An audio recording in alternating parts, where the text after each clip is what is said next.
Muy buenos días, hermanos. Abran sus Biblias, por favor, en Apocalipsis, capítulo 12, versículo 6. Continuamos en esta mañana nuestro estudio del libro de Apocalipsis con nuestro eslogan, conocido, famoso, ya muy cimentado en nuestra conciencia: Jesucristo, Cordero Vencedor. Y estamos estudiando en esta oportunidad el capítulo número 12, que nos plantea dos señales extraordinarias que aparecen en el cielo. Una señal de una mujer vestida del sol y otra señal de un dragón escarlata, que luego de ser vistos en el cielo van a ser vistos en la tierra.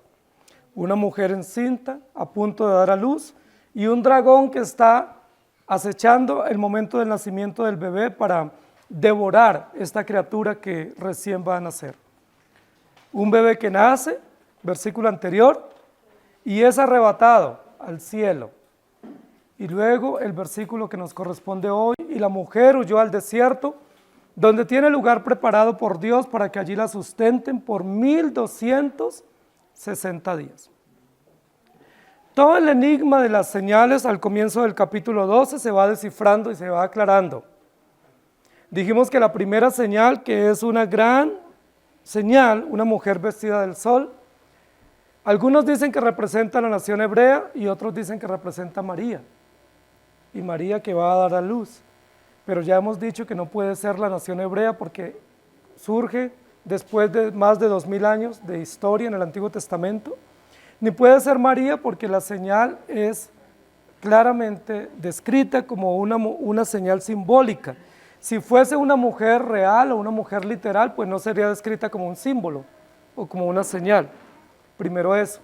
Y segundo, porque no puede ser el testimonio de una sola persona el que sea valedero como un testimonio múltiple y eficaz.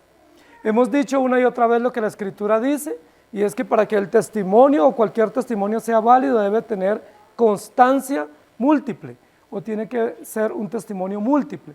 En ese caso no puede ser María.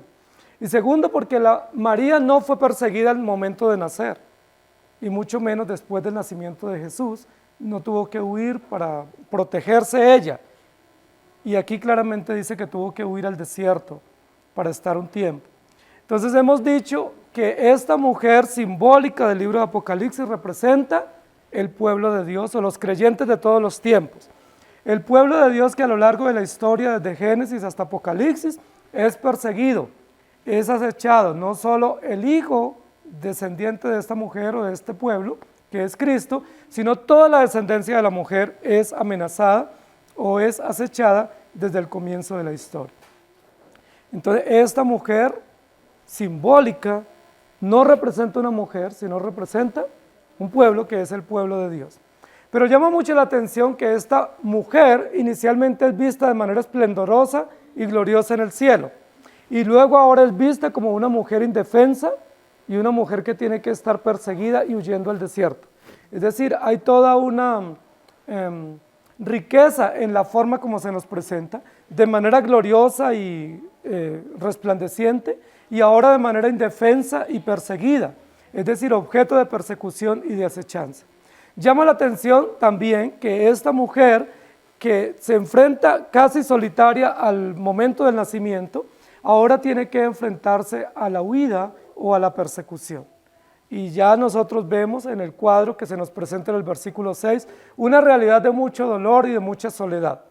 Una mujer que huye al desierto. Casi que no tiene que pasar una licencia de maternidad. No tiene tiempo para esa licencia, no tiene tiempo para protegerse, no tiene tiempo para la convalecencia, sino que inmediatamente, apenas da a luz, tiene que huir al desierto. Está perseguida, está afrontando la inclemencia y la soledad de la persecución y de la amenaza y el riesgo latente de morir, no solo ella, sino su descendencia.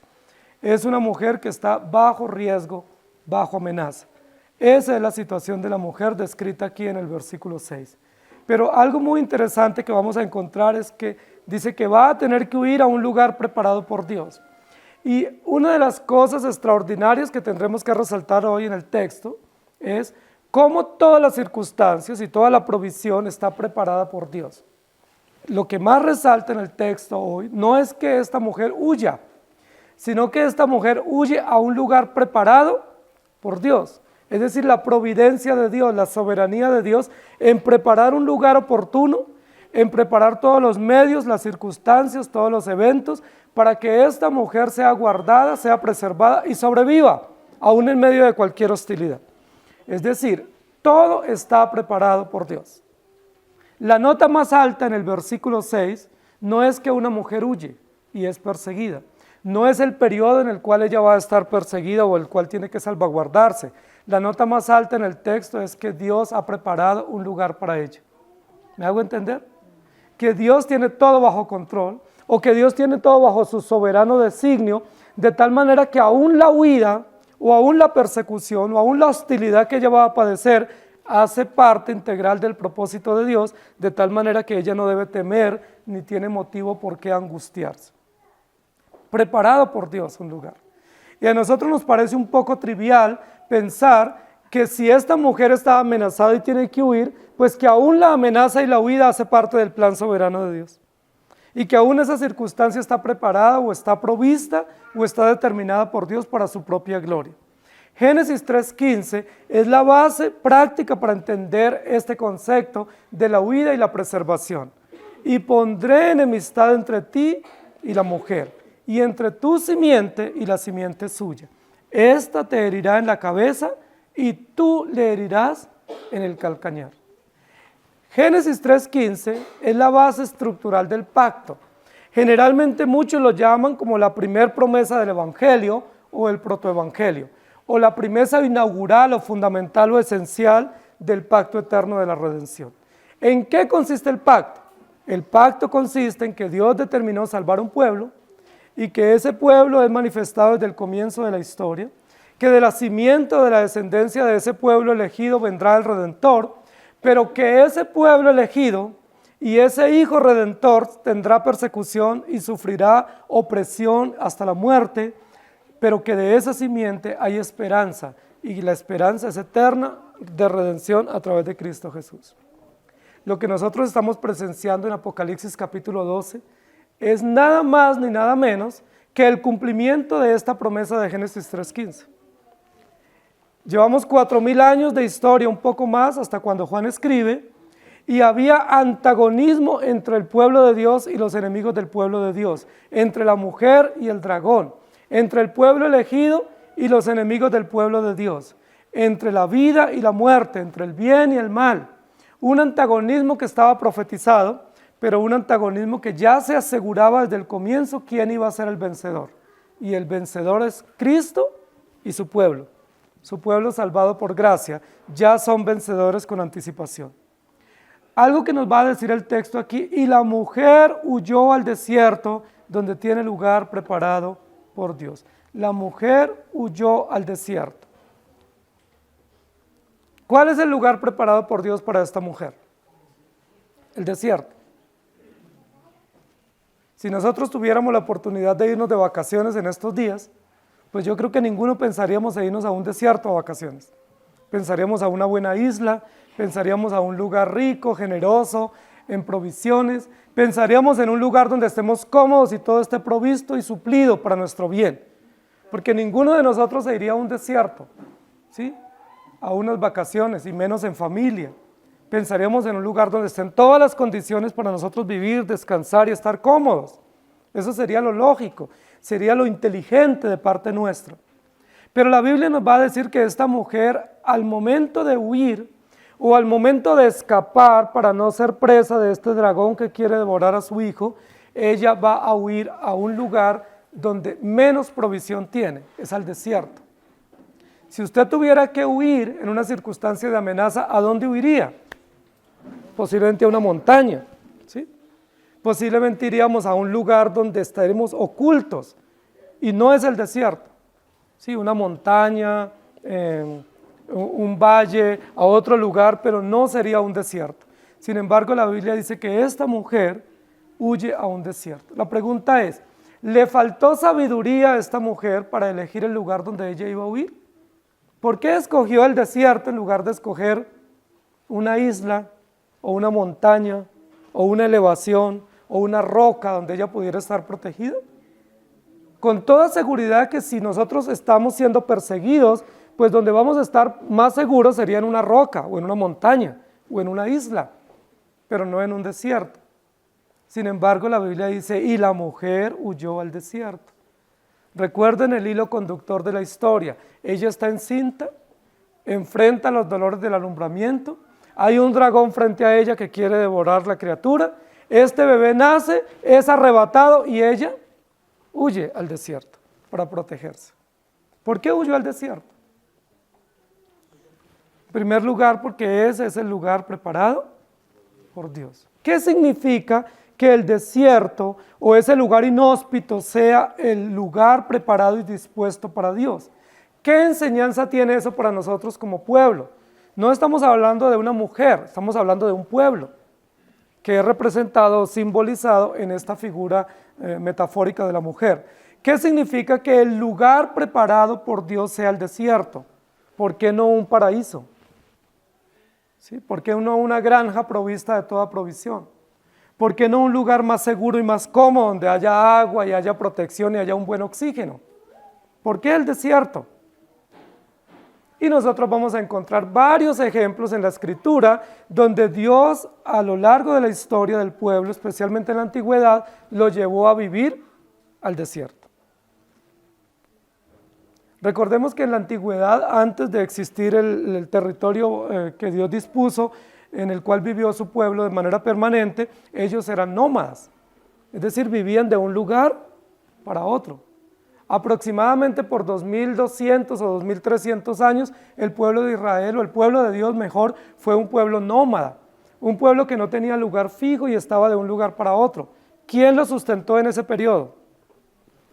Dios. Ellos vivían en tiendas, de un lugar para otro, no tenían agua, no tenían vivienda fija, no tenían lugar fijo, no tenían propiedades, pero Dios los sostuvo por mucho tiempo así.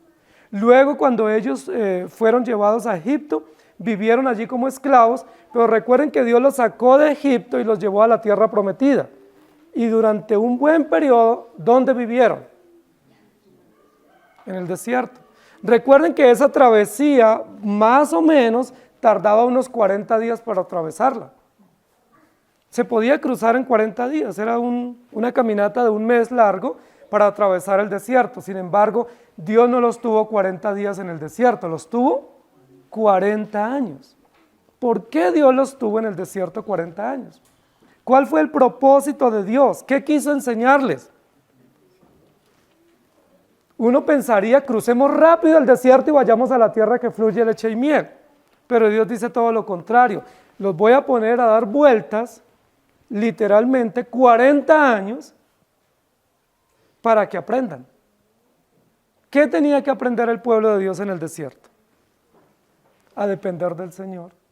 Tenía que aprender a confiar en Dios. Tenía que aprender a ver la provisión soberana y fiel y generosa de Dios para sus vidas, por una razón sencilla que es descrita con anterioridad, porque era un pueblo rebelde. Ese es un estribillo que se va a repetir una y otra vez, especialmente en los profetas. El pueblo de Dios era un pueblo rebelde, y como era un pueblo rebelde, Dios los puso a la intemperie, y los dejó a la intemperie desprovistos de toda provisión y de toda propiedad y de toda cosa ya preparada, para que ellos comenzaran y aprendieran a confiar absolutamente en el Señor. Es intencional el propósito, es intencional el lugar, tenerlos en un desierto. Queridos hermanos, Dios va a enseñarle a su pueblo, en el pueblo de Israel cuando estuvo en el desierto, a que confíen en Él. Cuando uno está en un desierto, si ustedes han tenido la oportunidad, o en un gran valle donde no hay mucha provisión, el único lugar donde tenemos para mirar es para arriba, para apreciar y para contemplar. No tenemos otro lugar sino levantar nuestros ojos al cielo, porque estamos en el desierto. No tenemos más a quien acudir, no tenemos a quien llamar, no tenemos quien nos proteja y nos defienda. ¿Cuál es entonces la finalidad de llevarlos al desierto? Que ellos aprendan a mirar arriba y pongan su confianza exclusivamente en el Señor. Que ellos vean que su protección y su seguridad viene exclusivamente del Señor. No hay más a quien acudir. no hay un amigo a quien llamar, no hay una empresa a quien lo pueda auxiliar, no hay quien pueda sostenerlo. Sencillamente hay que confiar en el Señor. No tienen una cubierta, no tienen un techo en quien abrigarse. El único techo es el cielo y la única cubierta viene de parte de Dios. Es muy maravilloso de parte de Dios que provea para nuestra santificación y que provea para nuestra protección. El pueblo pensaba que la mejor protección para ellos era estar en Egipto. Egipto era un gran imperio, tenía grandes ciudades, tenía mucho ejército, había mucha provisión, era un imperio rico, era un imperio poderoso, era un imperio invasivo. El mejor lugar para uno estar sería Egipto. Sistemas de movilidad, sistemas económicos, sistemas de transporte, estaba todo provisto, había seguridad, había alimento, había educación, pero Dios dice, los voy a sacar de Egipto y los voy a llevar a un desierto. Recuerden que la mayoría del pueblo, si no todo, reclamaron a Dios y dijeron, no es justo que nos saque de la comodidad de Egipto a vivir a la intemperie. Eso no tiene sentido. Y muchos prefirieron o optaron o intentaron regresar a Egipto porque era más cómodo, era más seguro, era más fácil estar en Egipto que estar en el desierto. Sin embargo, Dios dice, les voy a llevar a un desierto. Pero no solo el pueblo de Israel estuvo en un desierto. Recuerden que Elías también fue llevado al desierto. ¿Cuánto tiempo estuvo Elías en el desierto?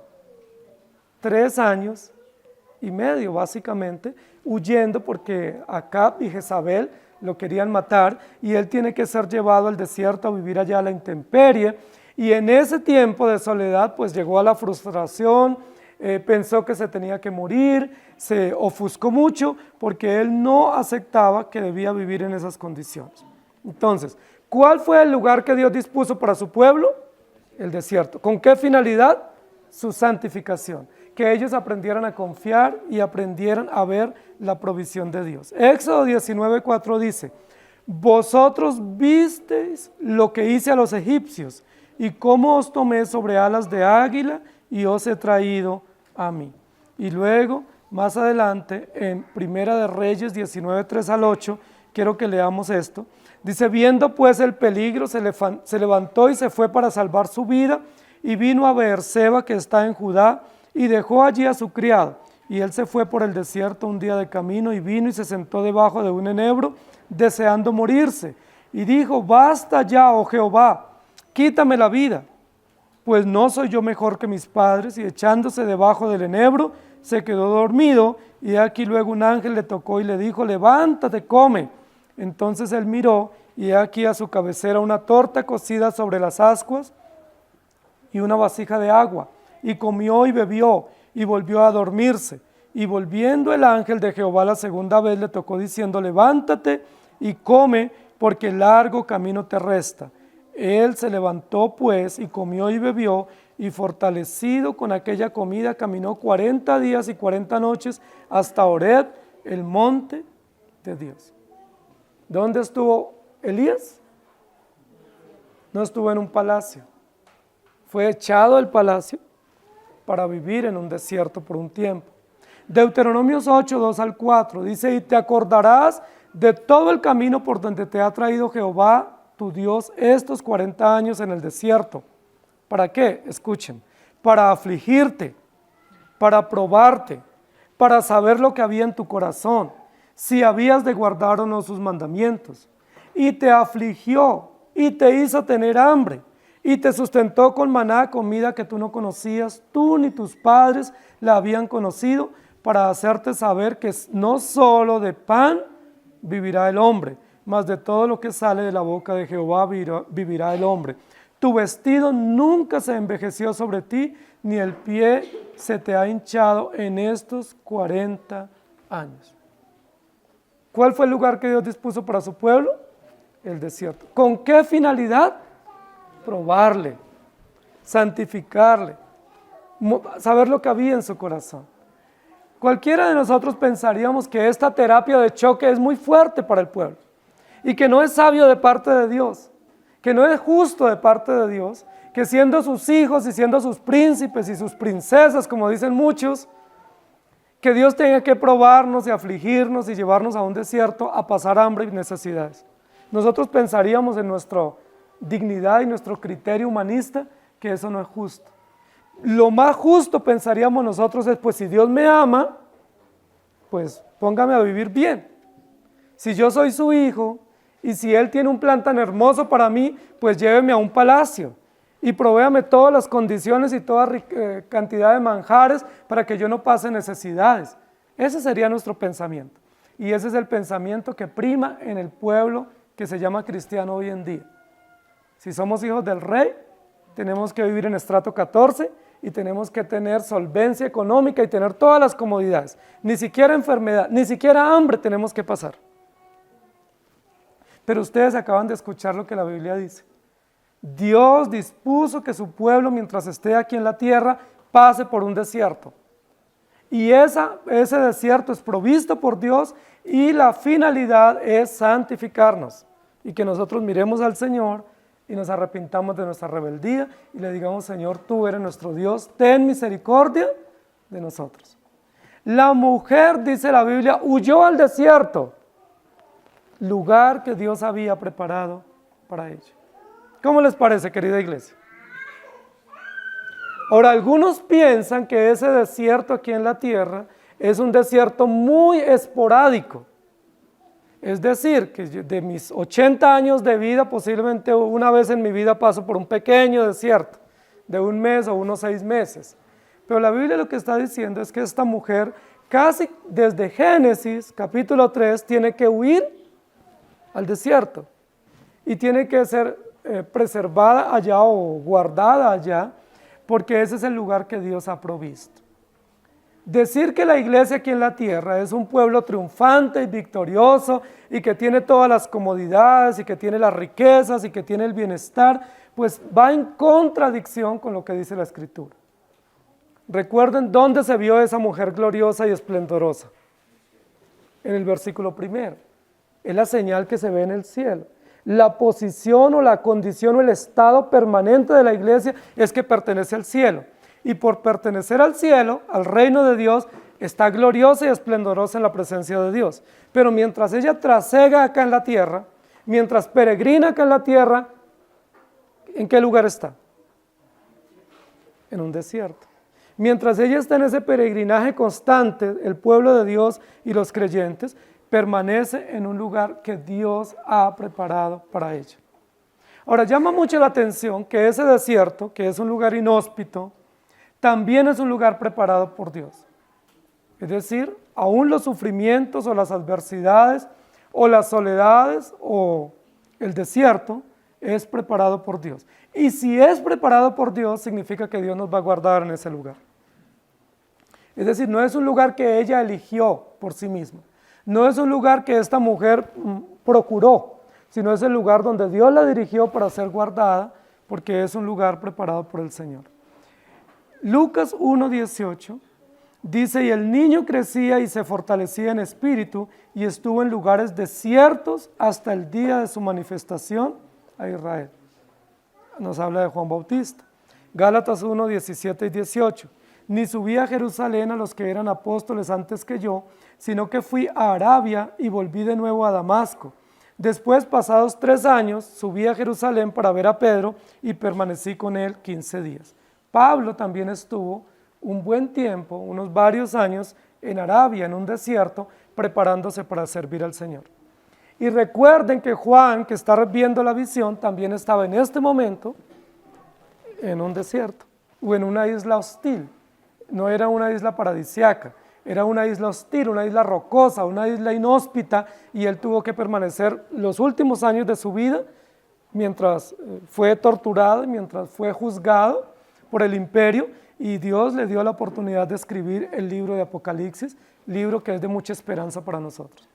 Queridos hermanos, si ustedes piensan que creer en Jesucristo es tener casa y carro y beca, están equivocados. Si ustedes piensan que creer en Jesucristo y proclamar el Evangelio y llamarnos hijos de Dios es tener todas las comodidades temporales y terrenales de este mundo, estamos equivocados. porque creer en Jesucristo es tener esperanza eterna, pero muchos sufrimientos y padecimientos aquí en esta tierra. Jesús dijo, en el mundo tendréis aflicción. Y Jesús dijo, es necesario que a través de diversas pruebas seáis aprobados. Y es necesario que a través de diversas circunstancias hostiles y de persecución y de huir, nosotros veamos la mano prodigiosa de Dios guardándonos y preservándonos. El versículo que leímos de Deuteronomios capítulo 8, nos dice la Escritura que durante 40 años el vestido del pueblo no se envejeció. Eso es providencia de Dios. Que sus pies no se hincharon de vivir en el desierto y su calzado no se desgastó. 40 años. ¿Qué significa eso? Que en medio de todos los desiertos que pasamos como cristianos, Dios es nuestro fiel provisión, Dios es nuestro protector y nunca vamos a ver que Él falle en su propósito seguro de guardarnos. Pero aunque estamos desprovistos de todo bien, tenemos la provisión celestial. Aunque estamos desprovistos de todo sistema de seguridad, tenemos la seguridad que viene del cielo. Todo esto provisto por Dios. Y la mujer huyó al desierto, donde tiene lugar preparado por Dios. Donde está el lugar provisto por Dios para que allí la sustenten. Lo que continúa en el versículo 6 del capítulo 12 de Apocalipsis es muy interesante. Dice, allí tiene lugar para ser sustentada. Es decir, Dios no solamente proveyó el lugar, sino que proveyó un plan. Y ese plan es que la sustenta. Esa palabra sustentar es una palabra muy importante en la Escritura. Esa palabra aquí en el texto tiene que ver con alimentar, tiene que ver con criar, tiene que ver con proveer todas las condiciones para vivir. Normalmente en un desierto uno no puede vivir. Un desierto puede ir simplemente a una excursión o atravesarlo, pero no para vivir. El pueblo de Dios o el pueblo de Israel es el único que durante 40 años vivió en un desierto. No ha habido otro pueblo que haya vivido en un desierto sustentado tan prodigiosamente. En esa época habían tribus nómadas, pero eran tribus guerreras y sanguinarias que atacaban a los viajeros. Entonces se hacían por ahí a los costados del camino y cuando pasaban las caravanas de comerciantes los atacaban y les robaban estas provisiones y de eso vivían. Eran raponeros, ¿sí? Eran tribus nómadas, guerreras, violentas, agresivas, que atacaban a las caravanas de comerciantes. Y así vivían, pero no vivían como vivió el pueblo de Dios 40 años con lo mejor del pan y lo mejor del trigo, dice la Biblia, con lo mejor alimento, con buen agua, con buen calzado, con buena ropa. La Biblia no dice que ellos vivían como harapientos o andrajosos. No dice que vivieron así durante 40 años. No era un pueblo que inspiraba lástima durante 40 años. Cuando dice que el calzado no se rompió, no dice que era que tenían unos zapatos viejos y que les tocó soportar 40 años con esos zapatos viejos y esas ropas viejas. No, ellos vivieron bien, porque aquí lo dice, porque ellos fueron sustentados por Dios. Y cuando la Biblia dice que fue esa mujer llevada al desierto para allí ser sustentada, lo que nos está diciendo es que allí fue llevada para ser alimentada o para ser nutrida o para que ella viviera bien. No vayan a pensar que estamos diciendo que los creyentes tenemos que vivir miserablemente. La Biblia no dice eso en ningún lugar. Nosotros no presentamos esa caricatura del Evangelio, ¿sí? De vivir andrajosos, como pordioseros o como mendigos. No, eso no es un criterio cristiano, eso es un concepto sectario, desviado totalmente de la verdad bíblica. La verdad bíblica lo que dice es, Dios nos quita toda confianza en nosotros mismos. Nos saca del palacio y nos hace huir al desierto, para que no confiemos en nosotros ni confiemos en los sistemas. Pero Él nos hace confiar exclusivamente en Él. Y al alzar nuestra mirada al cielo y confiar en Él, somos sustentados milagrosamente y generosamente. La Biblia no dice en ningún lugar que durante 40 años el pueblo de Israel pasó hambre, se murieron de hambre. Más bien se murieron de comer mucho, ¿sí? Algunos murieron de mucho alimento, ¿sí? De ingesta de mucho alimento, pero no dice que murieron de hambre o que murieron de sed, tampoco dice que murieron de raquitismo o desnutrición. No hay ese registro en la Escritura. Ninguno murió de raquitismo o de anemia o de leishmaniasis o de ningún tipo de virus que pudieran suceder o plagas en el desierto. Ellos murieron por rebeldes y Dios los castigó por rebeldes y murieron. La Biblia dice que hubo grandes mortandades en el desierto, pero por rebeldes, porque se rebelaron contra Dios y blasfemaron contra Dios y murmuraron contra Dios y contra Moisés. Pero no dice que eran pobrecitos que no podían caminar del hambre y entonces iban muriendo en el desierto. Yo no he encontrado esa realidad. El texto lo que dice fue esta mujer, que no es una mujer sino que es un pueblo, fue llevada al desierto ¿para qué? ¿Para morir de hambre? ¿Para dar lástima en el desierto? No, ella fue para ser sustentada de manera prodigiosa en el desierto. Y uno se pregunta, ¿por qué sustentarla en el desierto y no sustentarla en otro lugar? Porque si Dios la sustenta en otro lugar, esta mujer no logra comprender que el sustento viene de Dios. Piensa que el sustento viene del sistema, de la tierra que produce, o de su energía o trabajo, o mano de obra, o su productividad. Pero en el desierto, lo único que puede pensar esta mujer es, esta provisión viene del cielo. ¿Recuerdan cuando tuvieron sed, qué hizo Dios? Dice la Biblia que abrió la peña y les dio un agua exquisita, cristalina, nutritiva, refrescante para que ellos se alimentaran y no murieran de sed. Cuando tuvieron hambre, ¿recuerdan qué pasó? No, la tierra no produjo, no porque Dios no pudiese hacerlo, sino porque Dios les quería enseñar que la provisión viene del cielo. Dice la Biblia que caía todos los días maná del cielo, que era el alimento de los ángeles, el pan del cielo lo llamaban los hebreos, el pan del cielo. Y una vez dijeron, queremos carne, y Dios les mandó unas exquisitas codornices para que se alimentaran hasta la saciedad. Cuando tuvieron sol inclemente que les quemaba, dice la Biblia, Dios les puso una nube para que no se asolearan, no se broncearan mucho, no se tostaran demasiado en el desierto y pudieran vivir bien. Y en la noche, para evitar el peligro de la noche y el miedo a las serpientes y a los insectos, Dios les proveyó una columna de fuego. Mire, qué providente nuestro Dios. Cuando el texto dice, la mujer fue llevada al desierto para que la sustentaran, lo que está diciendo es para que pudiera ver toda la provisión de Dios, que no venía de su mano, de su propia mano, ni de los sistemas de turno de Faraón o los egipcios o de ellos mismos, sino que esa provisión viene exclusivamente del cielo. Nosotros casi que vemos en el versículo 5 y 6 una mujer al punto de la frustración. Está con el dolor de parto, tiene el bebé, se lo quitan y ella tiene que huir. Terrible, eso es muy frustrante. Pero ella llega a un lugar donde tiene toda clase de provisión, donde va a ser sustentada, donde va a ver la mano del Señor. Nehemías capítulo 9, versículos 20 y 21 dice, y enviaste tu buen espíritu para enseñarles, y no retiraste tu maná de su boca, y agua les diste para su sed.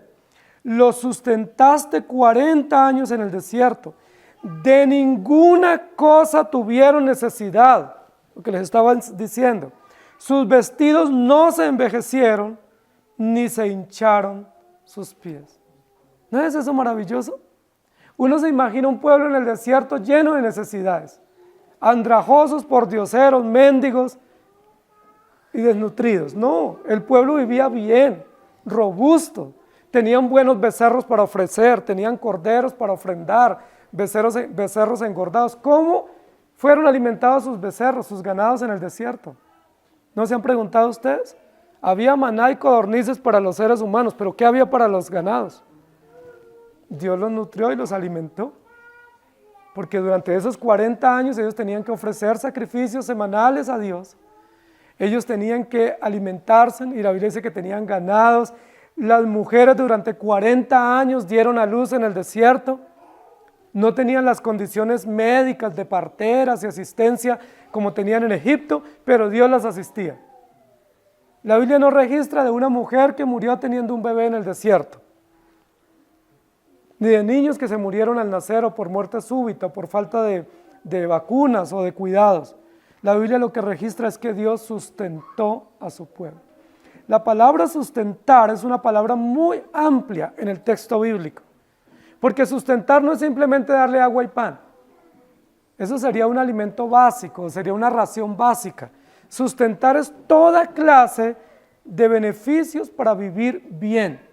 Sustento es todo lo que necesitamos para vivir. Es decir, alimento, seguridad, protección, esperanza, confianza, todo. Mire, Dios vela hasta porque no se quemen con el sol, hasta porque no tengan temor nocturno en el desierto.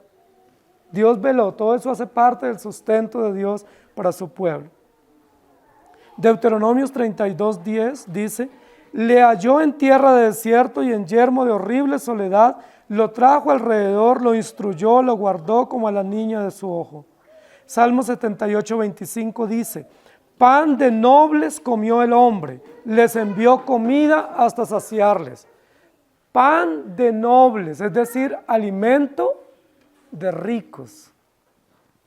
¿Por qué dice la Biblia que Dios les dio un alimento de ricos? Porque dice la Biblia que el maná era un maná que caía del cielo y que tenía todos los nutrientes para que ellos pudieran vivir bien. Pero además de eso dice que tenía un sabor como a hojuelas a miel, rico, dulce, agradable, fresco, tierno. Y la miel es el alimento, es considerado el alimento de los ricos, o el alimento de los reyes, o el alimento de los palacios. Miren lo que dice aquí: pan de nobles comieron durante 40 años, porque Dios los sustentó. A veces uno piensa que Dios sustenta a su pueblo con migajas, o con algarrobas. Con algarrobas alimenta el mundo. Con migajas y andrajos es que paga el mundo a quien le sirve.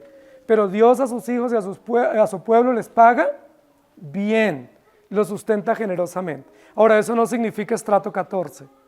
Eso no significa cupo en la tarjeta de crédito. Lo que significa es que el sustento que viene de Dios es el necesario y el básico y el esencial para que nosotros vivamos bien. ¿Qué dice el texto que yo leí hace un momento? De ninguna cosa tuvieron necesidad. ¿No es maravilloso nuestro Dios? Yo les pregunto, ¿ustedes tienen necesidad de alguna cosa? ¿Ustedes no los alimenta Dios igual que alimentó al pueblo en el desierto? ¿Con pan de nobles, pan de ricos?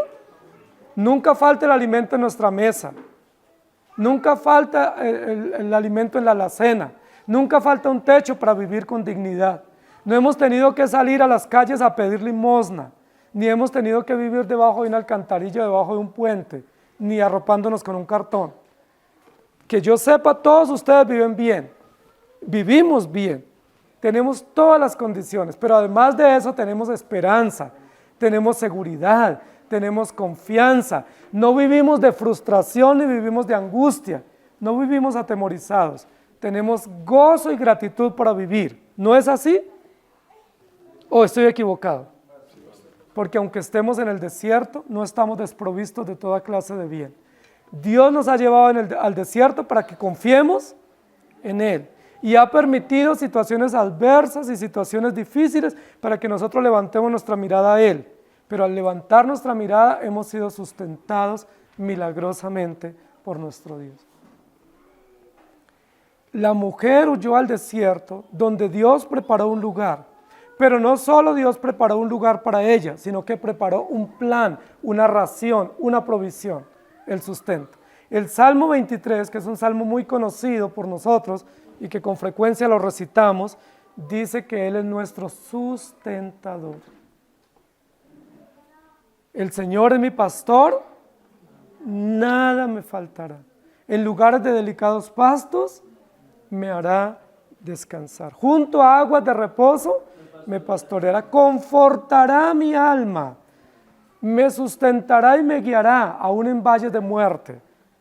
Eso que estamos viendo acá de la mujer en el desierto, sustentada por ese buen pastor, o por ese pastor perfecto que es Cristo, es lo que describe el Salmo número 23. Ustedes y yo pasamos por desiertos, son necesarios, son básicos en la vida. Dios los ha provisto para su propia gloria. El desierto de la enfermedad, de la crisis, de las adversidades naturales que tenemos que afrontar, situaciones fortuitas, situaciones complejas, adversas, pero en medio de todos esos desiertos, ¿quién está con nosotros? Y no está simplemente como testigo pasivo, está como pastor que sirve la mesa, que adereza mesa delante de nuestros angustiadores y que prepara un manjar exquisito para saciarnos de toda clase de bien. Cuando la palabra dice ahí sustentar, no es simplemente el almuerzo del mediodía o los 3 golpes como llamamos. Cuando dice sustentar es criar, es decir, todas las condiciones para que vivamos. Es decir, ¿qué hizo Dios con su pueblo en el desierto? Lo crió. Y literalmente, y eso es un milagro, hermanos queridos, que ningún antropólogo ni sociólogo logra explicar. ¿Cómo todo un pueblo nace en un desierto? Porque recuerden que todos los que entraron a la tierra prometida nacieron en el desierto y se criaron en un desierto. Hoy en día nosotros nos dicen que es imposible vivir en un desierto. Entonces nosotros tenemos que tener nuestros hijos en todos los sectores productivos y ninguno se pensaría en irse para la finca o en irse para la montaña o para una cueva a criar sus hijos. Porque uno dice, no, yo no puedo criarlos allá. Se me infectan, se me desnutren, se me mueren. Pero la Biblia dice que Dios levantó literalmente a un pueblo en un desierto.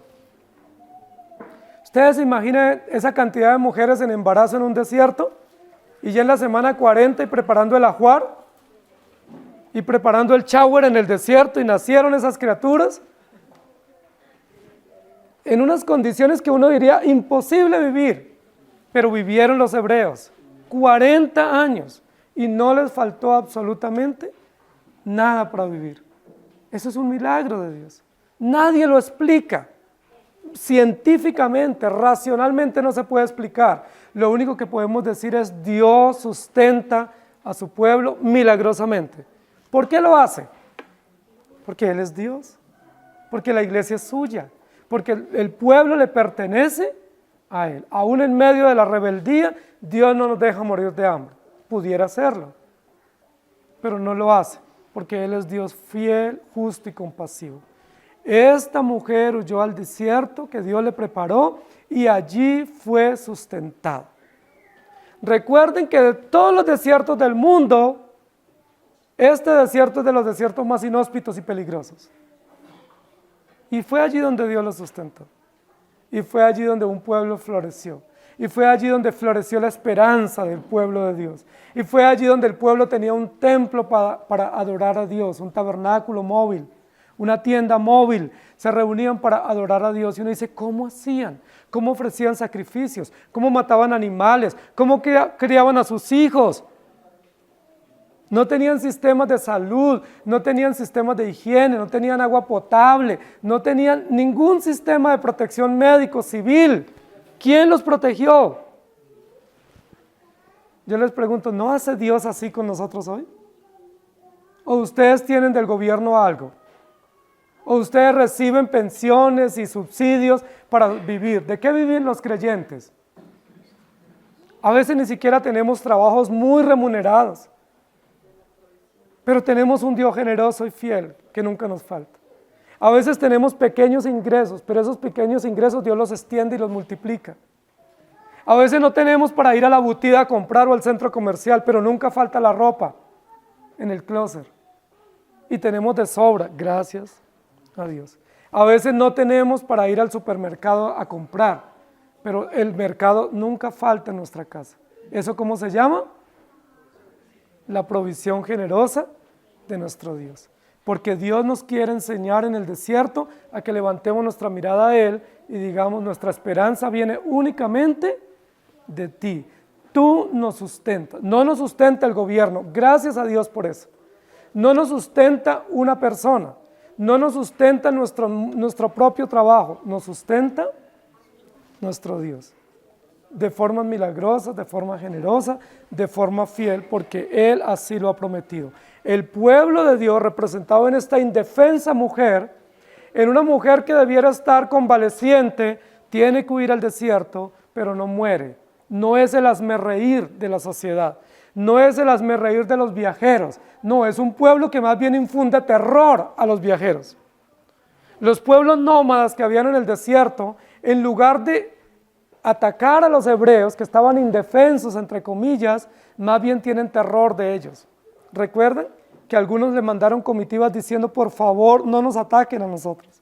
Sabemos que el Dios de ustedes es poderoso. Queremos hacer alianzas con ustedes, porque nosotros que somos pueblos nómadas, guerreros y hostiles, estamos atemorizados ante el Dios de ustedes, porque es un Dios fiel y soberano. ¿Recuerdan? Que varios pueblos procuraron hacer alianzas y procuraron mandar comitivas para que el pueblo hebreo no, o el Dios de los hebreos no los atacara, porque sabían que Dios estaba exterminando esos pueblos. Queridos hermanos, Dios es fiel. Conforme a la fe murieron estos sin haber recibido lo prometido, sino mirándolo de lejos y creyéndolo y saludándolo y confesando que eran extranjeros y peregrinos sobre la tierra. Porque los que esto dicen claramente dan a entender que buscan una patria, pues si hubiesen estado pensando en aquella de donde salieron, ciertamente tendrían tiempo de volver, pero anhelaban una mejor, esto es celestial, por lo cual Dios no se avergüenza de llamarse Dios de ellos, porque les ha preparado una ciudad. Miren, algo interesante, los psicólogos hoy en día dicen que si uno no tiene las condiciones para vivir, que uno vive lleno de traumas. ¿Sí han escuchado? Que uno se traumatiza y uno que tiene una cantidad de taras y de ataduras y de maldiciones y que uno vive frustrado. Bueno, eso pasa con los incrédulos, viven frustrados aún teniéndolo todo. Pero los creyentes no tenemos lugar a la frustración. ¿Por qué? Porque nosotros tenemos una patria mejor. Aunque tengamos carencias, nosotros sabemos que nuestra esperanza viene de Dios. Aunque pasemos grandes limitaciones en algunos periodos de nuestra vida, o aún persecución o aún muerte, nosotros estamos anhelando una patria mejor. Y Dios no se avergüenza de llamarse Dios de su pueblo, porque nosotros esperamos una patria mejor. No porque la que tengamos aquí sea mala, la que tengamos aquí es buena, pero esto es apenas el abrebocas de lo que esperamos. Dios ha preparado un lugar para su pueblo. El texto termina diciendo, para que allí la sustenten, no dice para que ella se sustente. Ella no tiene una fuente propia de provisión, ella no tiene unos ahorros, ella no tiene un as bajo la manga para protegerse. Ella está desprovista en sí misma de sustento, pero sabe que va a ser sustentada allí. Y luego termina diciendo, por 1260 días. ¿Qué significa eso? Ese número exacto, ese número tan cerrado, tan preciso, tan perfecto. Nosotros hemos visto ya en Apocalipsis capítulo 11 y capítulo 12 que se hacen varias menciones a esa cifra o a ese periodo de tiempo. Recuerde que se usan varios sinónimos para hablar de ese periodo de tiempo. Habla en el capítulo 11 de 42 meses. ¿Cuántos son 42 meses? 1260 días, es decir, 3 años y medio. En el capítulo 11 también habla de 3 años y medio. Y en el libro de Daniel habla de un tiempo, 2 tiempos y la mitad de un tiempo. ¿Cuánto es eso? 42 meses, 3 años y medio, es decir, 1260 días. Es decir, lo mismo. En Daniel habla de ese periodo, en Apocalipsis 11 y 16 también habla de ese periodo, en Apocalipsis 17 también habla de ese periodo. ¿Qué importancia tiene ese periodo? 3 años y medio. Recuerden que 3 años y medio fue que duró el sitio del emperador Tito a Jerusalén. Jerusalén fue sitiada literalmente, que no podían entrar ni salir, vender ni comprar durante 3 años y medio, es decir, 42 meses, es decir, 1260 días. Ahora, ¿por qué en esta oportunidad no dice la mujer fue sustentada por 42 meses o por 3 años y medio? ¿Por qué dice por 1260 días? ¿Por qué cuenta los días? Si a mí me dicen, ¿usted qué prefiere? ¿3 años y medio esperar o 1260 días? Yo espero 3 años y medio. Seguro.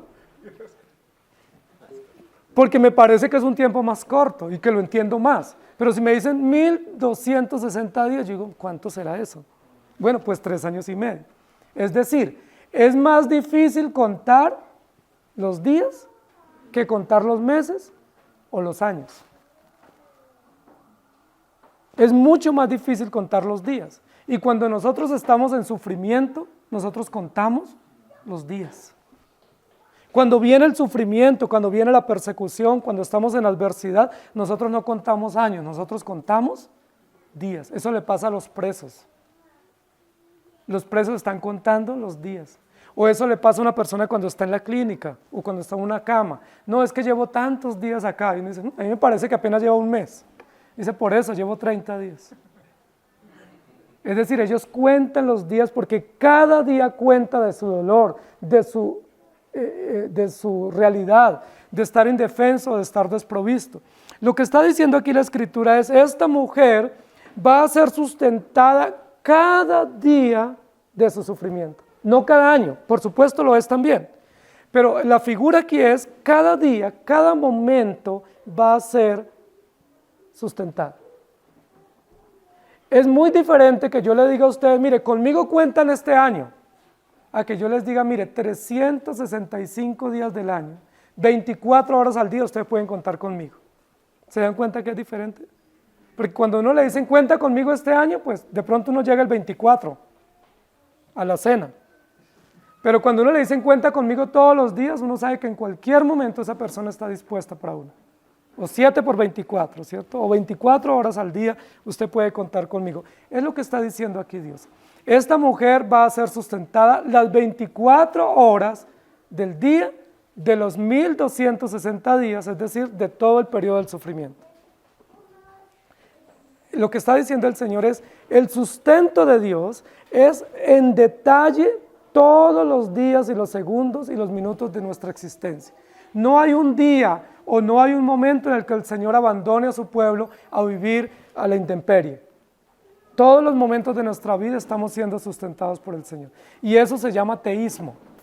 Es la providencia y el sustento de Dios del pensamiento teísta. Dios no nos deja a la intemperie o al abandono o a nuestra propia realidad. Dios nos sustenta cada momento de nuestra vida. No importa el dolor. Y ustedes y yo lo hemos experimentado y lo podemos dar como testimonio. No importa los momentos de dolor, tenemos 24 horas la asistencia de un Dios fiel que sustenta y cuida a su pueblo. ¿No es eso real? Ahora, ¿qué más nos quiere decir la Escritura? Que el periodo del desierto no es eterno. Es un periodo fijo. Aunque dure 80 años para nosotros, los más robustos, es limitado, es temporal. Es un tiempo definido, no es un tiempo indefinido.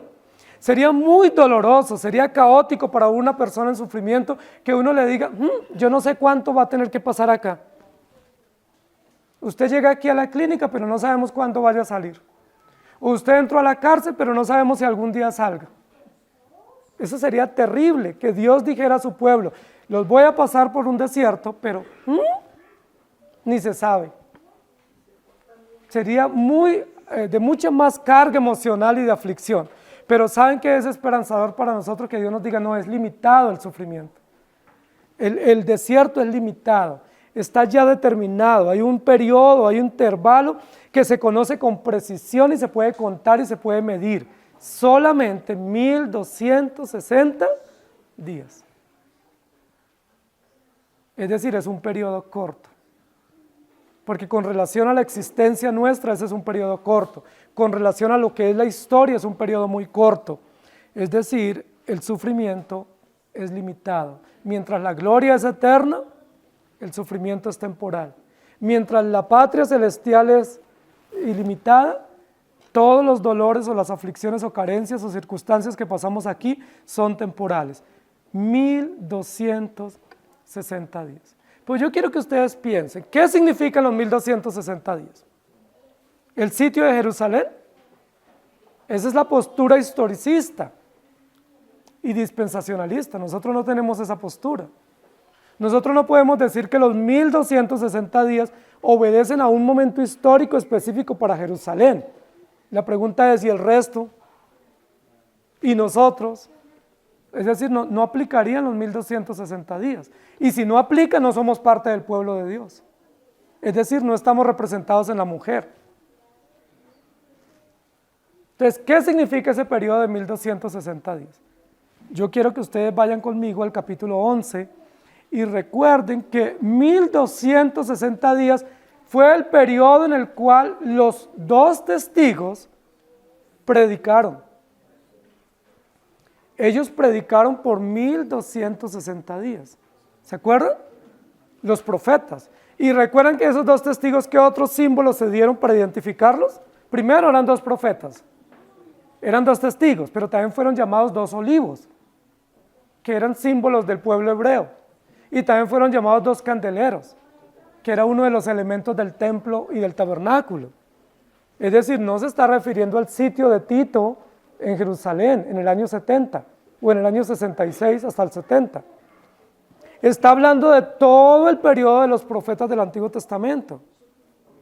Es decir, 1260 días no equivalen a un sitio histórico del año 70 en Jerusalén, equivalen al periodo del pueblo de Dios desde Génesis hasta Apocalipsis, donde todos los profetas de Dios fueron testigos de la obra del Evangelio, de la promesa de la redención, y pregonaron el Evangelio dando su vida. ¿Me hago entender? Todos los profetas del Antiguo Testamento murieron, como dice la Escritura acá. Pero recuerden que 1260 días también equivale al periodo en el cual los gentiles que no fueron medidos en el templo y que quedaron afuera en el atrio, hollaron la ciudad. Es decir, los gentiles, 1260 días, están pisoteando la verdad, hollando y procurando destruir la verdad. Y durante ese mismo periodo, 1260 días, los siervos de Dios o los testigos de Dios o el pueblo de Dios pregona el Evangelio. Pero recuerden también que durante 1260 días el dragón ataca a la mujer. ¿Qué es lo que estamos diciendo? ¿Cuánto es ese periodo o a qué equivale ese periodo de 1260 días? A toda la historia de la redención, donde los creyentes han sido puestos como testigos del pacto y pregoneros de las doctrinas de la gracia, pero simultáneamente la bestia o el dragón persigue a la descendencia de la mujer, y durante todo ese periodo el pueblo de Dios sufre martirio y opresión, pero es sustentado milagrosamente por el Señor. No es un periodo limitado de 3 años y medio, es la figura de tiempo para referirlo a ese momento histórico, pero para recordarnos otros momentos históricos, pero en términos generales para mostrarnos que en toda la historia de la redención la iglesia sufre persecución. Y durante toda la historia de la redención aquí en la tierra, la iglesia tiene que pregonar el Evangelio. Y durante toda la historia de redención habrá martirios y habrá persecución. Pero durante esa misma historia, ¿quién sustenta al pueblo de Dios? El Señor la sustenta. Entonces, tanto la persecución como la proclamación del Evangelio, como el sustento, están durante ese tiempo, pero Dios guarda a su pueblo. Segunda de Corintios 5, 6 al 8. Así que vivimos confiados siempre, y sabiendo que entre tanto que estamos en el cuerpo, estamos ausentes del Señor, porque por fe andamos, no por vista, pero confiamos, y más quisiéramos estar ausentes del cuerpo y presentes al Señor. Y quisiera que recordáramos ese texto. Así que vivimos siempre derrotados, deprimidos, desanimados, mendigando, recogiendo algarrobas. ¿Cómo vivimos siempre? Confiados ¿en quién? En aquel que nos sustenta, en aquel que nos llamó, en aquel que dio su vida por su iglesia.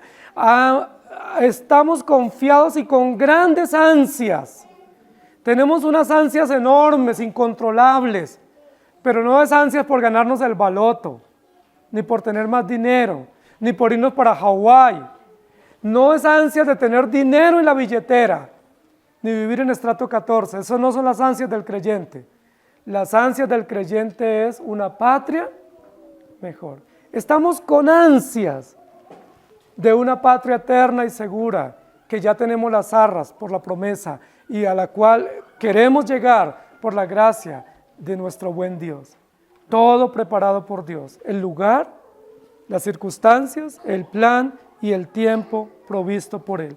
Por tanto, id y haced naciones y haced discípulos a todas las naciones, bautizándolos en el nombre del Padre y del Hijo y del Espíritu Santo, enseñándoles que guarden todas las cosas que yo os he mandado, y he aquí yo estoy con vosotros todos los días hasta el fin del mundo. No le prediquen a las personas diciéndoles que hay casa, carro y beca, porque eso no es el Evangelio. No les anuncien diciendo que se les quitarán las enfermedades y que tendrán dinero en abundancia. Enséñenles todas las cosas que el Señor les ha mandado. Y recuerden que Dios sustenta a su pueblo. Primera de Reyes 17, 1 al 4 dice: Entonces Elías Tisbita, que era de los moradores de Galaad, dijo a Acab: Vive Jehová Dios de Israel, en cuya presencia estoy, que no habrá lluvia ni rocío en esos años, sino por mi palabra. Y vino a él palabra de Jehová diciendo: Apártate de aquí y vuélvete al oriente y escóndete en el arroyo de Querit, que está frente al Jordán. Beberás del arroyo, y yo he mandado a los cuervos que te den allí de comer. ¿Quién sustentó a Elías 3 años y medio? Dios. ¿Quién sustenta al pueblo de Dios durante las adversidades? ¿Quién los está sustentando a ustedes? ¿De dónde viene su sustento? ¿Del salario que reciben? ¿De su buen negocio, de su empresa, de sus capacidades profesionales? ¿De dónde viene nuestro sustento? Alzaré mis ojos a los montes. Mi socorro viene de Jehová, que hizo los cielos y la tierra. Ese dinero, esos ingresos, esas propiedades, esos bienes que tenemos no son nuestros. Somos mayordomos, el dueño es Dios. Él nos ha querido sustentar en este periodo de la vida a través de ese trabajo. Pero si Él nos quiere cambiar el medio de sustento, pues nos quita el trabajo. Porque Él es sabio y fiel, pero Dios es nuestro sustento. Todo Él lo ha preparado para su propia gloria y para nuestro gozo y gratitud. Amado Señor, gracias porque tu palabra nos recuerda que aún en los momentos más difíciles, donde pasamos opresiones y angustias y donde muchas veces quedamos a la intemperie, podemos disfrutar los manjares de tu provisión y la generosa mano tuya sustentando a tu pueblo. Nosotros como iglesia local somos testimonio vivo, somos testigos elocuentes de saber cómo tú sustentas a tu pueblo. Nosotros nos unimos al testimonio múltiple de esa nube de testigos que nos han antecedido para recordar y para afirmar que hemos sido sustentados por ti durante 1260 días. Es decir, durante todos los días de nuestra peregrinación, tú nos has sustentado con lo mejor de tu provisión.